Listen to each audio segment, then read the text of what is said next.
अस्सलाम वालेकुम व्यूअर्स, कैसे हैं आप सब लोग। आप देख रहे हैं मेरा चैनल कमर फैजान दुग्गल। प्रीवियस वीडियो में मैंने आपको क्वेश्चन नंबर 15 और क्वेश्चन नंबर 16 सॉल्व करवाए थे एक्सरसाइज 3.6 के। क्लास 12 मैथमेटिक्स का सिलेबस करवा रहा हूँ मैं, ये पंजाब बोर्ड की टेक्स्ट बुक है। एक्सरसाइज 3.6 चल रही है, उसका हम डिस्कस करेंगे आज क्वेश्चन नंबर 17। क्वेश्चन नंबर 17 में आपने इंटीग्रेशन सॉल्व करनी है टू ट्रिग्नोमेट्रिक फंक्शंस की। अब यहाँ पे कितने ट्रिग्नोमेट्रिक फंक्शंस हैं? टोटल दो ट्रिग्नोमेट्रिक फंक्शंस हैं। दो ट्रिग्नोमेट्रिक फंक्शंस की इंटीग्रेशन का कॉन्सेप्ट मैंने आपको दिया था।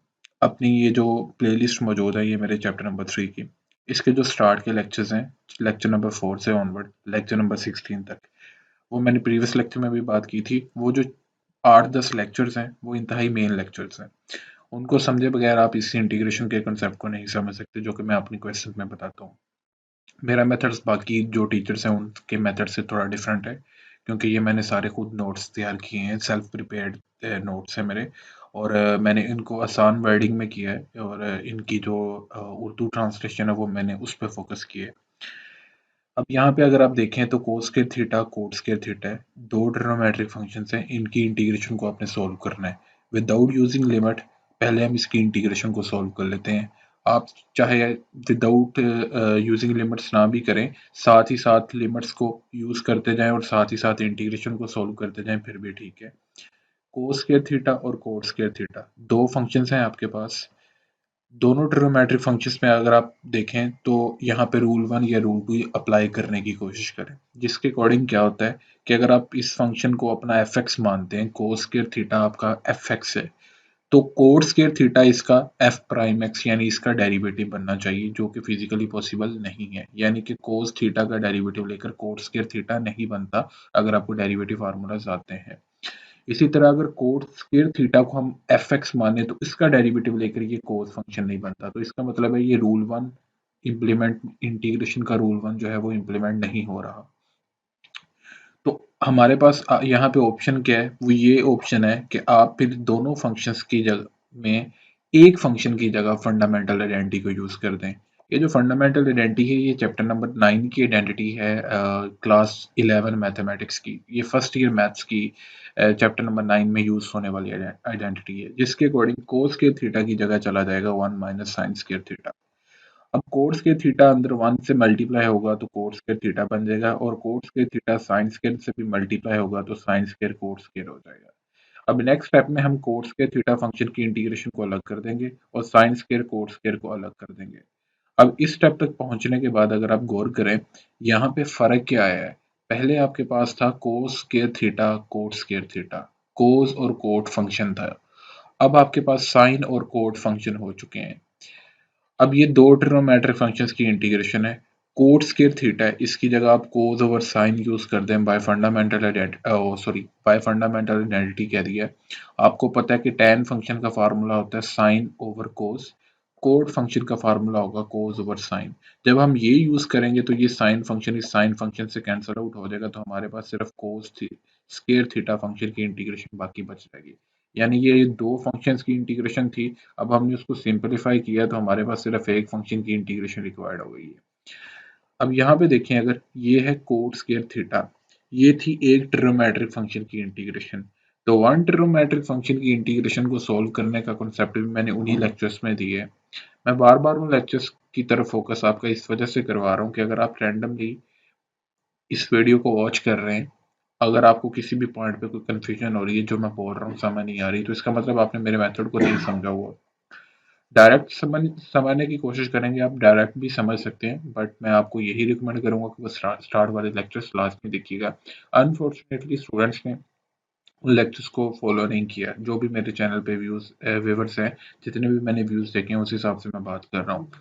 तो उन्हीं लेक्चर्स में मैंने ये बताया कि वन ट्रिग्नोमेट्रिक फंक्शन की इंटीग्रेशन जब सोल्व हो, तो वहां पे देखा जाता है कि ये जो रिक्वायर्ड फंक्शन है कोट स्क्वायर थीटा, ये किस ट्रिग्नोमेट्रिक फंक्शन का डेरिवेटिव लेकर बनता है। किसी भी फंक्शन का डेरिवेटिव लेकर कोट स्क्वायर थीटा नहीं आता। तो इसका मतलब है कि यहाँ पे अब सब्स्टिट्यूशन यूज करें, इसको आप सब्स्टिट्यूट करें अलग फंक्शन के साथ। वो कैसे? सब्स्टिट्यूशन के लिए आपको दो चीजों पे गौर करना है, एक है फंडामेंटल आइडेंटिटीज और एक है हाफ एंगल आइडेंटिटीज। ये भी फर्स्ट ईयर की हैं। हाफ एंगल आइडेंटिटीज आपने चैप्टर नंबर 10 फर्स्ट ईयर में पढ़ी थी। फंडामेंटल आइडेंटिटीज जिनकी मैं बात करूँ ये चैप्टर नंबर 9 में पढ़ी थी। अब अगर आपके पास होगा कोज स्केयर फंक्शन की इंटीग्रेशन आपके पास लाइक जिस तरह ये कोज स्केयर की आई है या साइन स्केयर फंक्शन की इंटीग्रेशन, तो स्टूडेंट याद रखिएगा जब एक सिंगल साइन स्केयर फंक्शन हो या कोस स्केयर फंक्शन हो तो उसकी इंटीग्रेशन को सोल्व करने के लिए आप हाफ एंगल आइडेंटिटी का यूज करेंगे, याद रखिएगा। अगर आपके पास इन दो फंक्शंस के अलावा कोई फंक्शन हो जैसे कि यहाँ पे कोट स्केयर फंक्शन था तो आप फंडामेंटल आइडेंटिटी को एज अ सब्स्टिट्यूशन यूज कर लेंगे, ठीक है। तो यहाँ पे फंडामेंटल आइडेंटिटी लगेगी जिसके अकॉर्डिंग कोट स्केयर थीटा की जगह फंडामेंटल आइडेंटिटी के अकॉर्डिंग चला जाएगा कोस सीकेंट स्केयर थीटा -1। बेसिकली ये फंडामेंटल आइडेंटिटी जो होती है वो ये कुछ यूं होती है 1 प्लस, ठीक है, और ये कोट, ये स्केयर, ये थीटा। आगे ये यहाँ पे थीटा है, मैं इसका सिंबल यहाँ पे मैनुअली लिख देता हूँ, और ये बराबर होती है कोसेकंड स्क्वायर थीटा के। स्टूडेंट जैसा भी मैं लिख रहा हूँ इसको एक्सेप्ट कीजिएगा क्योंकि मैं ये मार्कर के साथ ही लिख रहा हूँ, यहाँ पे ट्राई कर रहा हूँ तो मेरे पास ये पॉइंटर नहीं है जो कि मैं डिजिटल पॉइंटर यूज कर लूँ यहाँ पे। तो कोसेकंड स्क्वायर थीटा -1 हो जाएगा। अब कोसेकंड स्क्वायर थीटा का इंटीग्रल अलग हो जाएगा, 1 का इंटीग्रल अलग हो जाएगा, ठीक है। अब ये वन ट्रिग्नोमेट्रिक फंक्शन की इंटीग्रेशन है, ये भी वन ट्रिग्नोमेट्रिक फंक्शन की इंटीग्रेशन है, और ये कांस्टेंट की इंटीग्रेशन है। कांस्टेंट की इंटीग्रेशन तो सिंपल है, आपको पता है कि कांस्टेंट की इंटीग्रेशन आप थीटा के हिसाब से सोल्व कर रहे हो तो यहाँ पे थीटा आ जाएगा। अब ये वन ट्रिग्नोमेट्रिक फंक्शन इंटीग्रेशन है तो यहाँ पे अगर आप देखें तो डेरिवेटिव फार्मूलाज आपको आते हैं।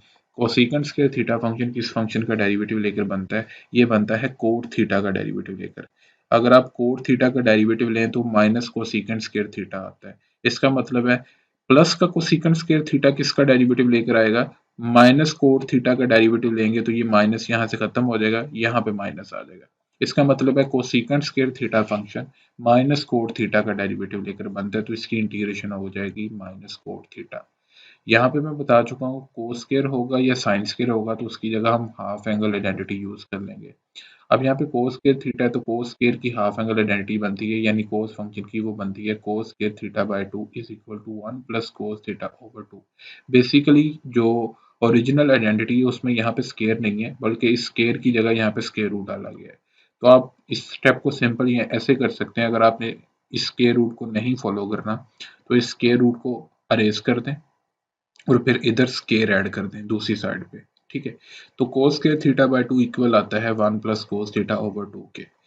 अब आपको सब्स्टिट्यूशन बनानी है कोस स्क्वायर थीटा की, यानी ये बटे एंगल के बटे में जो 2 है इसको फॉलो नहीं करना, इसको नहीं देखना। अब ये जो 2 है इधर डिवाइड हो रहा है, उधर जाकर ये एंगल थीटा के साथ मल्टीप्लाई हो जाएगा तो ये कोस स्क्वायर थीटा के लिए सब्स्टिट्यूशन बन जाएगी 1 प्लस कोस 2 थीटा ओवर 2। तो ये आ जाएगा 1 प्लस कोस 2 थीटा बाय 2।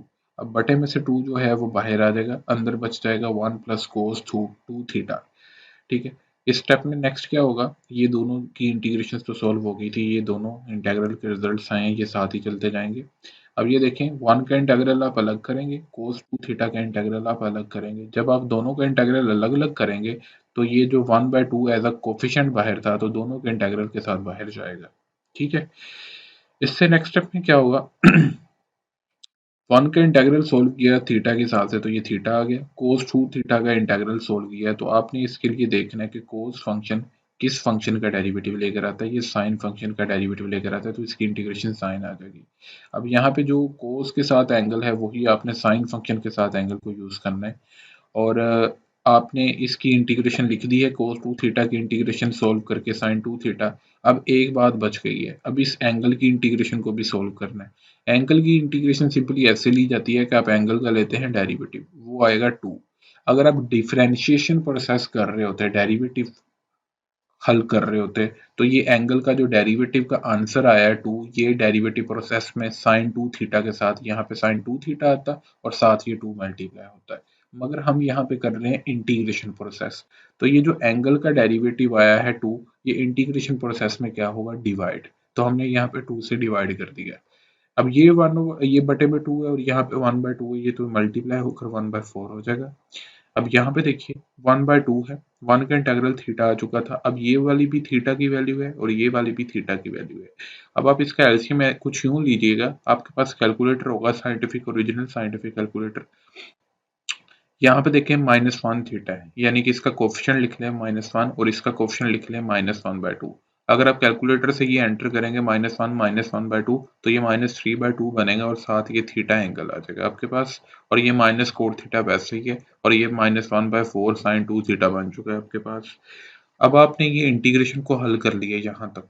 अब आपने यूजिंग लिमिट्स लिमिट्स को यूज करना है। वो सिंपली ऐसे होगा कि ये कोट स्क्वायर थीटा का आंसर आया ना, ठीक है, विदाउट यूजिंग लिमिट्स। अब लिमिट्स पुट कर देनी, हर फंक्शन पे आपने अलग अलग लिमिट लगा देनी है। ये माइनस बाहर है, कोट थीटा पे लिमिट लग गई है, अपर लिमिट लोअर लिमिट, 3 थीटा/2 पे भी अपर लिमिट लोअर लिमिट लग गई है, -1/4 है, साइन 2 थीटा पे भी अपर लिमिट लोअर लिमिट लग गई है। अब इसमें सी कॉन्स्टेंट को यूज नहीं किया जाएगा जब आप यूजिंग लिमिट्स करते हैं, यानी आप डेफिनेट इंटेग्रल को यूज करते हैं। इसी को बोलते हैं डेफिनेट इंटेग्रल। इसमें आपको एक डेफिनेट आंसर मिलता है, इसमें आपको अप्रोक्सीमेट आंसर नहीं मिलता, एग्जैक्ट आंसर मिलेगा। तो इसमें सी कांस्टेंट को यूज नहीं करेंगे आप जब आप लिमिट्स को यूज करते हैं। तो अब आप लिमिट्स पुट करेंगे, थीटा की जगह पहले अपर लिमिट जाएगी, फिर थीटा माइनस फार्मूला के अकॉर्डिंग आएगा, थीटा की जगह फिर लोअर लिमिट आएगी। इसी तरह ये देखें 3/2 एज अ कोफिशिएंट बाहर लिख दिया जाएगा, सिर्फ थीटा की जगह अपर लिमिट और लोअर लिमिट जाएगी, तो ये upper limit minus lower limit आ जाएगा। 1/4 बाहर है, साइन 2 है, ये अपर लिमिट, फिर माइनस साइन 2 ये लोअर लिमिट। अब यहाँ पे कैंसिलेशन हो रही है, अगर आप देखें तो 2 1 is a 2, 2 2 is a 4, 2 3 is a 6, तो ये 2 से के साथ इसको कैंसिल कर दिया। अब नेक्स्ट स्टेप में हमने क्या किया, इन दोनों वैल्यूज को पहले सोल्व कर दिया। ये कोड फंक्शन है, ये कोड फंक्शन है।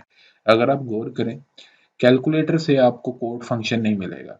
अब आपको कोड पाई/4 की वैल्यू निकालनी है। तो पाई को मैंने आपको याद हो तो लास्ट लेक्चर में भी आई थिंक बताया था कि पाई का मतलब होता है 180 डिग्री।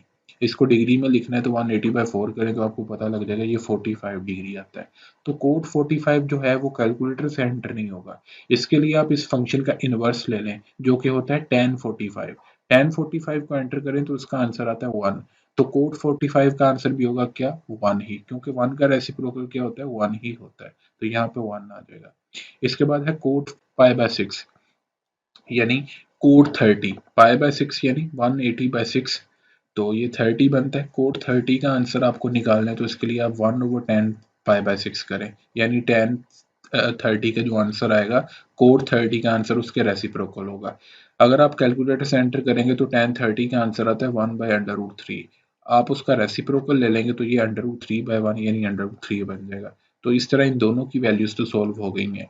अब आपको क्या करना है, यहाँ पे एलसीएम लेना है। 6 4 इज 24, और 6 को इधर मल्टीप्लाई कर दें इस पाई के साथ, और 4 को इधर मल्टीप्लाई कर दें, और नीचे इन दोनों को आपस में ऐसे मल्टीप्लाई किया तो ये एलसीएम ले लिया मैंने ब्रैकेट के अंदर। यहाँ पे कैंसिलेशन की थी हमारे पास, यहाँ पे बच रहा था साइन पाई/2 और ये साइन पाई/3। साइन पाई/2 से मुराद है साइन 90, उसका आंसर आएगा 1। साइन पाई/3 से मुराद है 180/3 यानी 60, साइन 60। साइन 60 का आंसर कैलकुलेटर से मिलेगा √3/2। हम यहाँ पे √3/2 पुट कर देंगे और यहाँ पे 1 पुट कर देंगे। अब ये सोल्व करेंगे तो ये 2 पाई/24 बनता है, ये 2 सिंपली इस 2 से कैंसिल हो गया।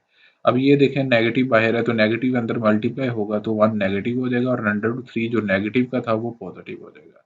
अब यहाँ पे ये चीज चल रही है, तो ये हो गया। ऊपर 3 1 बार 3, ये भी कैंसिलेशन हो रही है, 3 8 बार 24, 3 8 इज 24, ठीक है। अब ऊपर पाए और नीचे 8 बच जाता है। अब -1/4 को 1 से मल्टीप्लाई करें तो वो -1/4 हो जाएगा, नेगेटिव इंटू नेगेटिव प्लस, और √3 को 1 से मल्टीप्लाई करें तो √3 होता है, 4 को 2 से करें तो ये 8 आता है आपके पास। अब बटे में आपके पास क्या है, 8 है, इसके बटे में कुछ नहीं है यानी कि इसके बटे में आपके पास 1 है, इसके बटे में कुछ नहीं है, इसके बटे में यानी कि आपके पास 1 है। तो आपके पास 8 जो है वो आपका एलसीएम हो गया। अब आपने हर एंट्री के साथ, यानी इसके साथ भी 8 को मल्टीप्लाई कर दें, इसके साथ भी 8 को मल्टीप्लाई कर दें। जिस वैल्यू के बटे में 8 नहीं है, सॉरी 8 है, उससे मल्टीप्लाई नहीं करें। यानी कि इस पाए के बटे में 8 था तो इस पाए को सिंपली हमने पाए ही लिखा, इसके साथ 8 को मल्टीप्लाई समझ रहे हैं, इस पाए को नहीं किया। एलसीएम लेने का तरीका है, आपको जिस तरह भी इजी लगे तो आप एलसीएम ले सकते हैं, इस पे कंफ्यूजन की कोई बात नहीं है। अब 4 के बटे में इधर 1/4 था, ठीक है। 4 को 8 पे जब कैंसिल करेंगे तो यहाँ पे 2 आएगा, तो 2 को इस 1 से मल्टीप्लाई कर देंगे तो ये यहाँ पे 2 आ जाएगा। अब इस 8 को 8 पे कैंसिल करेंगे तो 1 आएगा, 1 को √3 से मल्टीप्लाई करेंगे तो √3 आ जाएगा। किस्सा मुख्तसर ये हमने लिया एलसीएम। आप आई होप कि एलसीएम आपको लेना आता होगा, अभी आप सभी स्टूडेंट्स को। तो नेक्स्ट आप देखें यहाँ पे हुआ कि 8√3 है और ये 1√3 है, ये 9√3 बन जाएगा, ये -8 है, -2 है, -10 हो जाएगा, ये -5 है और बटे में 8 हो जाएगा। अच्छा स्टूडेंट्स, हो सकता है कि आपकी जो टेक्स्ट बुक्स हैं वहाँ पे जवाब जो है वो मिसप्रिंट हो, गलत नहीं मिसप्रिंट हो सकता है, ये आपका एग्जैक्ट आंसर है। ये क्वेश्चन नंबर 17 हो चुका है। इंशाल्लाह नेक्स्ट लेक्चर में आपको क्वेश्चन नंबर 18 करवाता हूँ, जो कि इंपॉर्टेंट है, बहुत ही इंपॉर्टेंट लॉन्ग क्वेश्चन है, ये दोनों इंतहाई इंपॉर्टेंट लॉन्ग क्वेश्चन थे।